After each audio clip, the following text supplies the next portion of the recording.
নমস্কার, দেখছেন কলকাতা টিভি। আপনাদের সঙ্গে আমি অর্পিতা। শুরু করছি সেরা 10।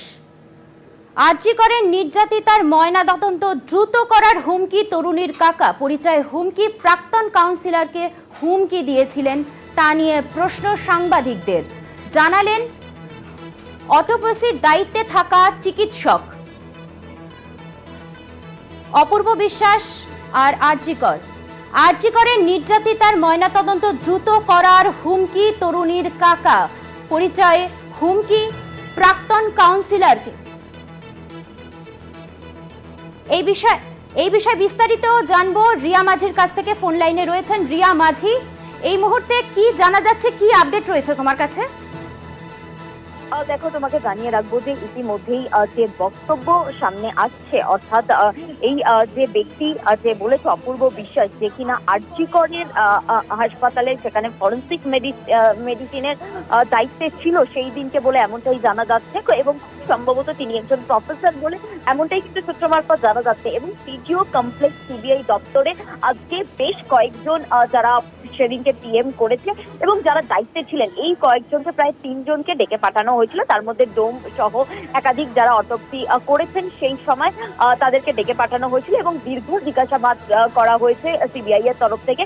কিন্তু তারা যখন বেরোচ্ছিলেন তার মধ্যেই অপূর্ব বিশ্বাস, তাকে যখন প্রশ্ন করা হয় তিনি বিস্ফোরক উত্তর দেয়। কারণ তিনি বলেন যে একজন এসেছিলেন সেই দিনকে তরুণীর কাকা সম্পর্কে বলে পরিচয় দিয়েছিল এবং তিনি বলছিলেন যে ওই দিন যদি পোস্টমর্টম না হয় সেক্ষেত্রে রক্তগঙ্গা বইয়ে দেবে এবং নাম বলতে পারবে না। তিনি বলেন যে এক্স কাউন্সিলর রিলেটিভ হয় বলে এমনটাই কিন্তু পরিচয় দেওয়া হয়েছিল এবং তিনি জোর করেছিলেন রীতিমতো যে পিএম করানোর জন্য, এবং সেই দিনকেই যদি পিএম না হতো সেক্ষেত্রে রক্তগঙ্গা বইয়ে দিত বলে এমনটা মন্তব্য করেছিল সেই ব্যক্তি, যিনি কিনা নিজেকে সেই তরুণী চিকিৎসকের কাকা বলে পরিচয় দিয়েছে।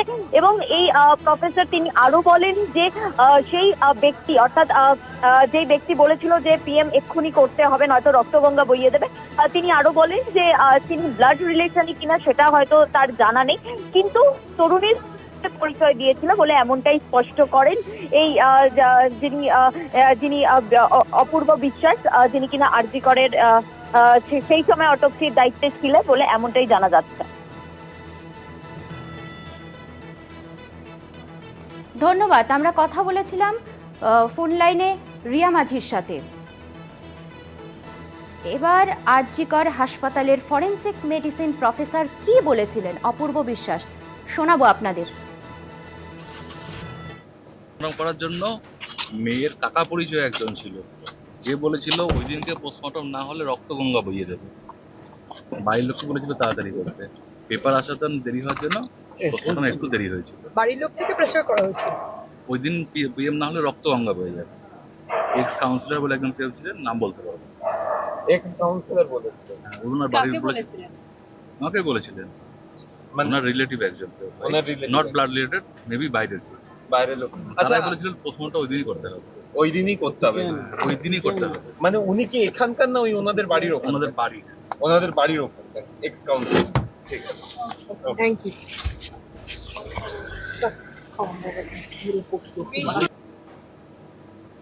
ফিরছি অন্যান্য খবর নিয়ে, সঙ্গে থাকুন। বিরতির পর যে খবরে নজর রাখছি, ফের প্রধানমন্ত্রীকে চিঠি মুখ্যমন্ত্রীর। বন্যা পরিস্থিতি নিয়ে প্রধানমন্ত্রীকে চিঠি মুখ্যমন্ত্রীর। ডিভিসির জল ইস্যুতে মমতার দ্বিতীয় চিঠি মোদীকে। রাজ্যের সঙ্গে কোনো আলোচনা ছাড়াই সিদ্ধান্ত নেওয়া হয়েছে, ফের চিঠিতে জানালেন মুখ্যমন্ত্রী। কোথাও কোমর জল তো কোথাও বুক জল যন্ত্রণায় গোটা রাজ্য।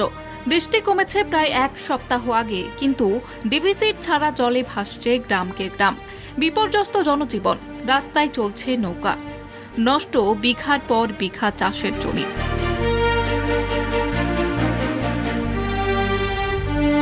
রাজ্যের এই পরিস্থিতির জন্য ডিভিসিকেই প্রথম থেকেই দুষছেন মুখ্যমন্ত্রী মমতা বন্দ্যোপাধ্যায়। জানিয়ে তুঙ্গে কেন্দ্র রাজ্য পত্র সংঘাত।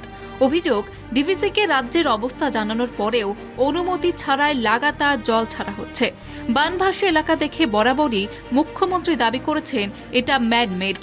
এটা ম্যানমেড ফ্লাড করা হয়েছে, এটা ম্যানমেড, বাংলাকে বঞ্চনা করছে, সিল্টিং করছে না এবং ইচ্ছা করে জল ঝাড়খণ্ডকে বাঁচাচ্ছে। জলমগ্ন রাজ্যের এই পরিস্থিতিতে উদ্বিগ্ন মুখ্যমন্ত্রী। রবিবার ফের বন্যা পরিস্থিতি নিয়ে প্রধানমন্ত্রী নরেন্দ্র মোদীকে চিঠি লিখলেন মুখ্যমন্ত্রী। 4 পাতার চিঠিতে কেন্দ্রীয় জলশক্তি মন্ত্রকের দাবিকে নস্যাৎ করে দিয়েছেন মমতা। রাজ্যকে অন্ধকারে রেখেই ডিভিসি জল ছাড়ে বলে দাবি করেন তিনি। জল ছাড়ার একটা প্রোটোকল আছে প্রতি বছর, ভিসিয়াস সাইকেলের মতো এই জিনিসটা হচ্ছে, অথচ ওর ঘাড়ে দোষ দিচ্ছে, ওর ঘাড়ে দোষ দিচ্ছে। ডিভিসির জলের ক্ষেত্রে সিদ্ধান্ত নেওয়ার জন্য পশ্চিমবঙ্গের প্রতিনিধি আছে, ঝাড়খণ্ডের প্রতিনিধি আছে, ডিভিসির প্রতিনিধি আছে, দিল্লির সরকারের নদী সম্পদ বিভাগের প্রতিনিধি থাকে। এটা প্রত্যেকে জানেন যে ডিভিসি যদি ড্রেজিং করতো আরো 2 লক্ষ কিউসেক জল ওরা ধারণ করতে পারতো। এই ড্রেজিং না করে করে দিনের পর দিন প্রত্যেক বছরের সেম ট্রেন্ড হয়ে গিয়েছে বাংলার 4টে জেলাকে ভাসানো নরেন্দ্র মোদী। এবং এবার তো আরো বিশেষ করে বিহার আর ঝাড়খণ্ডকে সেভ করেছেন। বিহারের জলে কেন বাংলা ভাসবে, ঝাড়খণ্ডের জলে কেন বাংলা ভাসবে? ডিভিসির জল ইস্যুতে এ নিয়ে দ্বিতীয়বার প্রধানমন্ত্রীকে চিঠি লিখলেন মুখ্যমন্ত্রী।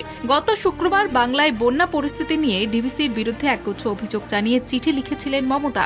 সেই চিঠির 24 ঘন্টা কাটার আগেই উত্তর দেয় কেন্দ্র। কেন্দ্রীয় জলশক্তি মন্ত্রী CR পাতিল জানান, রাজ্য সরকারের প্রতিনিধিদের সঙ্গে আলোচনা করে প্রতিবার জল ছাড়া হয়েছে। এবার কেন্দ্রীয় জলশক্তি মন্ত্রকের সেই দাবিকে নস্যাৎ করে ফের চিঠি লিখলেন মুখ্যমন্ত্রী। একসঙ্গে এত জল বাংলার উপর চাপিয়ে দেওয়া যায় না, সেই কাজগুলো ওনারা কিছুই করছেন না। বাংলার যে বড় ঘাটাল মাস্টার প্ল্যান থেকে শুরু করে বড় প্রকল্পগুলো আছে, যেগুলোর কেন্দ্রে টাকা দেওয়ার কথা, বন্যা প্রতিরোধ প্রকল্পে অন্য রাজ্যকে, আসামকে টাকা দিচ্ছেন, বাংলাকে টাকা দিচ্ছেন না। ফলে একটা কোনো বোর্ডে বা কমিটিতে কে বাংলার রইল কি রইল না, এটা শুধুমাত্র তারা ছুতো হিসেবে ব্যবহার করছেন। সামগ্রিকতার ক্ষেত্রে তাদের যে কর্তব্য তারা সেটা পালন করছেন না। এদিকে ভয়াবহ পরিস্থিতিতে ঘুম উড়েছে বাংলার। ভাগীরথীর জলে জলমগ্ন নদিয়ার 5টি গ্রাম, একাধিক রাস্তায় ধস, বিচ্ছিন্ন যোগাযোগ ব্যবস্থা। রাজ্যের একাধিক জেলার একই ছবি। কবে এই জল যন্ত্রণা থেকে মুক্তি মিলবে প্রশ্ন রাজ্যবাসীর। রবিবার ফের 50,000 কিউসেক জল ছাড়ে ডিভিসি। মাইথন জলাধার থেকে 30,000 কিউসেক জল ছাড়া হয়। পাঞ্চেত জলাধার থেকে ছাড়া হয় 20,000 কিউসেক জল। ফের নতুন করে বেশ কিছু গ্রাম প্লাবিত হওয়ার আশঙ্কা। এই আবহেই মুখ্যমন্ত্রীর হুঁশিয়ারির পর ডিভিসি থেকে পদত্যাগ বিদ্যুৎ সচিব শান্তনু বসুর। জল ছাড়া নিয়ে সংঘাতের মধ্যেই পদত্যাগ।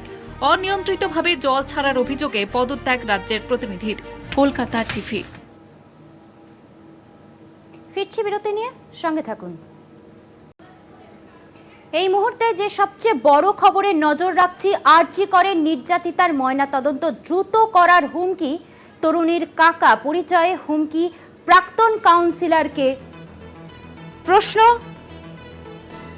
ময়নাতদন্তের তাড়াহুড়ো নিয়ে প্রশ্ন উঠতে শুরু করেছিল প্রথম থেকে। এবার সেই প্রক্রিয়া নিয়ে বিস্ফোরক দাবি করলেন আরজি কর হাসপাতালের ফরেনসিক মেডিসিনের অধ্যাপক অপূর্ব বিশ্বাস। এই বিষয়ে বিস্তারিত জানবো। ফোন লাইনে রয়েছেন আমাদের প্রতিনিধি রিয়া মাঝি। কি আপডেট আছে এই মুহূর্তে তোমার কাছে, সেটা জানাও। দেখো, তোমাকে ইতিমধ্যে অপূর্ব বিশ্বাস, যিনি কিনা আরজি কর হাসপাতালের ফরেনসিক মেডিসিনের প্রফেসর বলে এমনটাই সূত্র মারফত জানা যাচ্ছে, তিনি আজকে সিবিআই দপ্তরে এসেছিলেন। এবং শুধু তিনি একা নন, আরো যারা দায়িত্বে ছিলেন সেদিনকে পিএম এর দায়িত্বে ছিল ডোম সহ 3 জন, মোট তাদেরকে আজকে ডেকে পাঠানো হয় এবং দীর্ঘ জিজ্ঞাসাবাদ করা হয়। এবং দীর্ঘ জিজ্ঞাসাবাদের পর তারা যখন বেরিয়ে যাচ্ছিলেন, সেই সময় অপূর্ব বিশ্বাস তিনি বিস্ফোরক তিনি মন্তব্য করেন। তিনি বলেন যে সেই দিনকে তার যে কাকা এসেছিল, অর্থাৎ কাকা বলে পরিচয় দিয়েছিল তরুণী, সেই দিন তাকে বলা হয়েছিল, অর্থাৎ পিএম যারা করছিলেন তাদেরকে বলা হয়েছিল, রীতিমতো তাদেরকে হুমকি দেওয়া হয়েছিল, ওই দিন পিঠ না হলে রক্তগঙ্গা বইয়ে দেবে এবং নাম বলতে পারবেন না। তাকে যখন জিজ্ঞাসা করা বলেছিলেন তার নামকে, তিনি বলেন যে নাম তার জানা নেই, তবে তিনি এক্স কাউন্সিলর বলে এমনটাই, অর্থাৎ যেখানে ওই তরুণীর বাড়ি পানিহাটি সেখানকার এক্স কাউন্সিলর বলে এমনটাই কিন্তু জানা গিয়েছে। তিনি দাবি করেছেন যে এক্স কাউন্সিলর, কিন্তু নাম তার জানা নেই। কিন্তু তিনি রীতিমতো বাড়ির তরফ থেকে তাদেরকে স্পষ্টভাবে এই অপূর্ব বিশ্বাসকে জিজ্ঞাসা করা হয়েছিল কে তিনি এবং কোন দিকের তিনি। তিনি স্পষ্ট জানিয়েছেন যে বাড়ির দিক থেকে এসেছিল এবং পরিবারের কেউ বলে মনে করছেন, এবং তার নাম স্পষ্ট না জানলেও তিনি রিলেটিভ হন ওই তরুণীর বলে এমনটাই পরিচয় দিয়েছিল তার বাবা মা। এমনটাই কিন্তু তিনি মেনশন করেছেন এবং তিনি বলেছেন যে সেই সময় যে কাকা বলে পরিচয় দিয়েছিল ওই ব্যক্তি এবং বলেছিল যে যদি সেই দিনকেই পিএম না হয় তাহলে রক্ত গঙ্গা বইয়ে দেবে এবং বাড়ির তরফ থেকে প্রেসার করা হয়েছিল দ্রুত পিএম করার জন্য বলে এমনটাই কিন্তু মন্তব্য করেছেন। ধন্যবাদ তোমাকে। আমরা কথা বলেছিলাম, আমাদের ফোন লাইনে কথা বলেছিলাম আমাদের প্রতিনিধি রিয়া নাজির সাথে। আরজি করেন নির্যাতিতার ময়নাতদন্ত দ্রুত করার হুমকি তরুণীর কাকা, পরিচয় হুমকি প্রাক্তন কাউন্সিলর। হুমকি দিয়েছিলেন তা নিয়ে প্রশ্ন সাংবাদিকদের। তিনি জানালেন অটোপসির দায়িত্বে থাকা চিকিৎসক। পুলিশের দাবি, তিনি কি বলেছিলেন সেটাই শোনাবো আপনাদের। পোস্টমর্টম করার জন্য মেয়ের কাকা পরিচয় একজন ছিল, যে বলেছিল ওই দিনকে পোস্টমর্টম না হলে রক্ত গঙ্গা বইয়ে দেবে। বাড়ির লোককে বলেছিল তাড়াতাড়ি করতে, পেপার আসাতে দেরি হওয়ার জন্য পোস্টমর্টম একটু দেরি হয়েছিল। বাড়ির লোক থেকে প্রেসার করা হয়েছে। ওই দিন পিএম না হলে রক্ত গঙ্গা বয়ে যাবে। এক্স কাউন্সিলর বলে একজন কেউ ছিলেন, নাম বলতে পারবো। এক্স কাউন্সিলর বলেছিলেন। ওনার বাড়ির বলেছিলেন, আমাকে বলেছিলেন, ওনার রিলেটিভ একজন, নট ব্লাড রিলেটেড, মেবি বাইরের বাইরের লোক। আচ্ছা, বলেছিলেন পোস্টমর্টম ওই দিনই করতে হবে, ওই দিনই করতে হবে, ওই দিনই করতে হবে। মানে উনি কি এখানকার না ওই ওনাদের বাড়ির ওখানে? ওনাদের বাড়ি, ওনাদের বাড়ির ওখানকার এক্স কাউন্সিলর। ঠিক আছে, থ্যাংক ইউ। আপনাদের আবারও জানিয়ে রাখি, আরজি করেন নির্যাতিতার ময়না তদন্ত দ্রুত করার হুমকি তরুণীর কাকা, পরিচয় হুমকি প্রাক্তন কাউন্সিলর। কাউন্সিলরের হুমকি, তিনি বলেছিলেন কে হুমকি দিয়েছিলেন তা নিয়ে প্রশ্ন সাংবাদিকদের। অটোপসির দায়িত্বে থাকা চিকিৎসক। পুলিশের দাবি, সঞ্জীব মুখার্জি বলে একজন বাবা মায়ের সঙ্গে এসেছিলেন নির্যাতিতার বাবা মা। ওই ব্যক্তিকে কাকা হিসাবে পরিচয় দেন। মা বাবাকে কথা বলার মতো অবস্থায় নেই বলেই জানান, মা বাবা কথা বলার মতো অবস্থায় নেই বলেই জানান। ওই কাকার সঙ্গে পুলিশের কথা বলে। আরজি করের ময়নাতদন্তে তাড়াহুড়ো নিয়েই প্রশ্ন উঠতে শুরু করেছিল প্রথম থেকেই। এবার সেই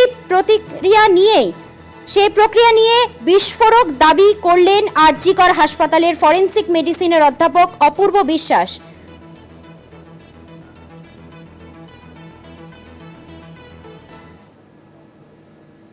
ফিরছি আরেকটা বিরতি নিয়ে, সঙ্গে থাকুন। বিরতির পর যে খবরে নজর রাখছি, কলকাতার আইএমএ বেঙ্গল অফিসে স্টেট কাউন্সিল মিটিংয়ে ছিলেন মালদহের চিকিৎসক তাপস চক্রবর্তী, ছিলেন চিকিৎসক প্রিয়াঙ্কা রানা, কল্যাণীর জয়া মজুমদার। চিকিৎসকদের ঘিরে go back slogan Indian medical অ্যাসোসিয়েশনের অন্যান্য চিকিৎসকরা। এই নিয়ে বিস্তারিত কথা বলবো।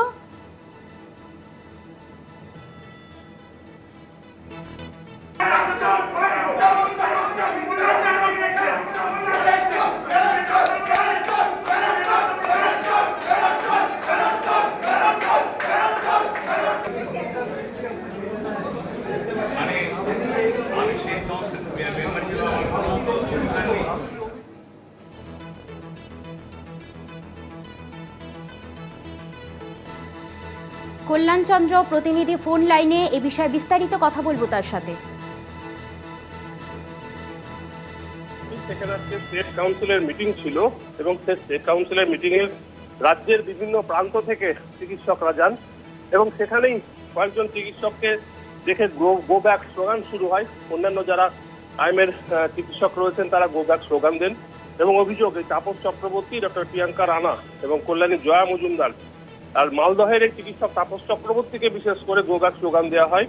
তাদের বক্তব্য যে কিছুদিন আগে ওই চিকিৎসক যে সমস্ত অফিসারদের বা আমলাদের নাম বলেছিলেন যে কোনো রকম ভাবে দোষী নয়, তারা আজকে দোষী প্রমাণিত হচ্ছে, তাদের আন্দোলন চলছে, যার ফলে তাদেরকে কোনোভাবেই তারা সমর্থন করছেন না।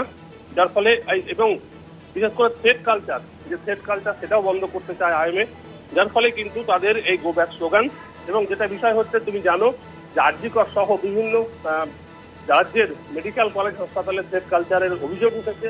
বিভিন্ন জায়গায় কয়েকজনকে বার করে দেওয়া হয়েছে এবং যাদের যাদের ডেকে পাঠাচ্ছে, বিশেষ করে বিরূপাক্ষ বিশ্বাস, অভিজ্ঞদের এদিকে সিবিআই ডেকে পাঠাচ্ছে, তারা থ্রেট কালচারের সঙ্গে জড়িত বলে অভিযোগ উঠেছে।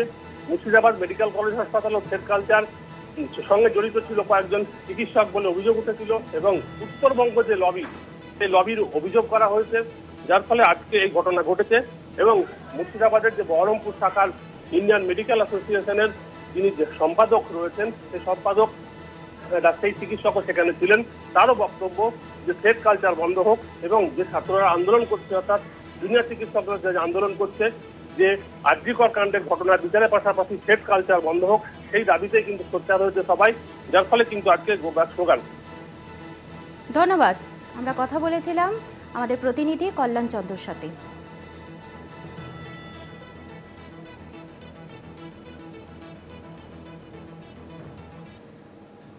সেরা 10 আজ এই পর্যন্তই। দেখতে থাকুন কলকাতা টিভির রাত দিন 7 দিন।